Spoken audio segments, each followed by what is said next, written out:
একটা বিষয় জানা আর মানা দুইটা কি এক?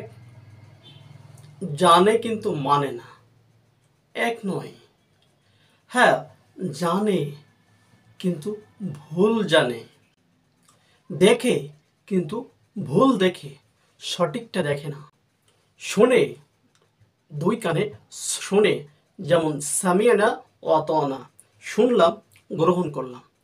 ক্বালু সামিনা ও আসাইনা, শুনলাম পরিত্যাগ করলাম।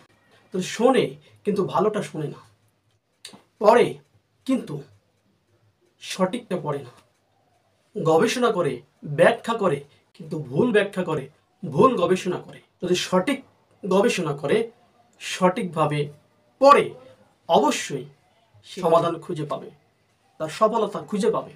পড়ে, জানে, গবেষণা করে সার্টিফিকেট নেওয়ার জন্য, আমল করার জন্য না। এর জন্য পড়তে হবে, জানতে হবে, এলম অর্জন করার জন্য, আমলের জন্য। ভাবে, গবেষণা করে কিন্তু ভুলভাবে ভুল গবেষণা করে। অবশ্য জানতে হবে, জানার জন্য গবেষণা করতে হবে সঠিকটার জন্য। শুনবো, মানার জন্যই শুনবো, জানবো, মানার জন্য জানবো, শুনবো, মানার জন্যই শুনবো, গ্রহণ করব, প্রমাণ সহ করব। এমনকি আল্লাহ সুবহানাহু ওয়া তাআলা বলছেন দুইটা বৈশিষ্ট্য, একটা হলো মুমিনের বৈশিষ্ট্য, ক্বালু সামিউনা, তারা শোনে, ও আতানা, তারা গ্রহণ করে, মেনে নেয়।